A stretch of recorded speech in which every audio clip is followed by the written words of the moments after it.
Bienvenue dans notre série « Quand les médias changent le monde ». Une plongée dans les moments où la radio, la presse ou la télévision ont bouleversé l'histoire. Aujourd'hui, nous revenons sur un événement qui aurait pu faire basculer la France dans une dictature militaire. C'était en 1961, lors du putsch des généraux en Algérie.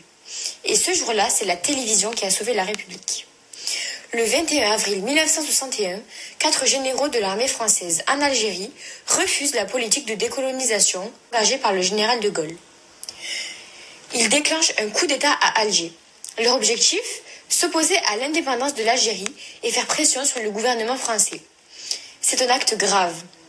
Des parachutistes occupent les lieux stratégiques, des tracts sont diffusés et la radio est utilisée comme outil de propagande. Radio Alger diffuse leurs messages pour tenter de rallier l'opinion publique. Face à ce danger, la réponse ne vient pas d'abord des forces armées, mais d'un écran de télévision. Le 23 avril, à Paris, Charles de Gaulle apparaît à la télévision. Il porte son uniforme de général, un geste fort, symbolique. Son discours est simple, mais puissant. Il appelle les soldats à désobéir aux généraux factieux et il prononce cette phrase qui deviendra célèbre. Ce pouvoir a une apparence, un carteron de généraux en retraite. Ce mot, carteron, marque les esprits, il ridiculise les putschistes et les isole. Ce moment marque un tournant.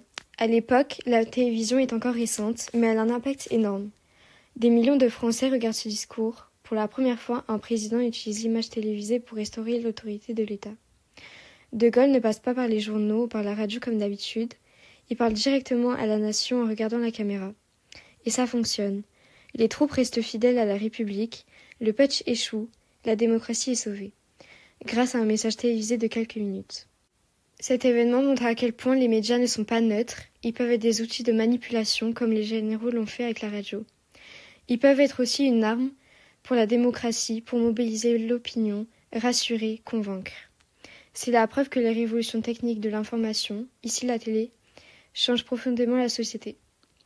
Et aujourd'hui, ce pouvoir des médias n'a pas disparu. Il a même augmenté avec les réseaux sociaux. En quelques secondes, un message peut faire basculer une élection, provoquer une révolte ou calmer une crise. On l'a vu avec les lives politiques, les vidéos de guerre ou les appels présidentiels pendant le Covid. Comme en 1961, l'image reste une arme, et la société moderne reste profondément influencée par ce qu'elle voit, entend et partage.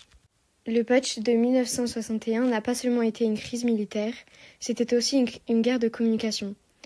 Et c'est la télévision, ce média émergent, qui a permis à un président de reprendre le contrôle, de parler au peuple et de stopper un coup d'État. Un exemple puissant de la manière dont parfois les médias changent le monde.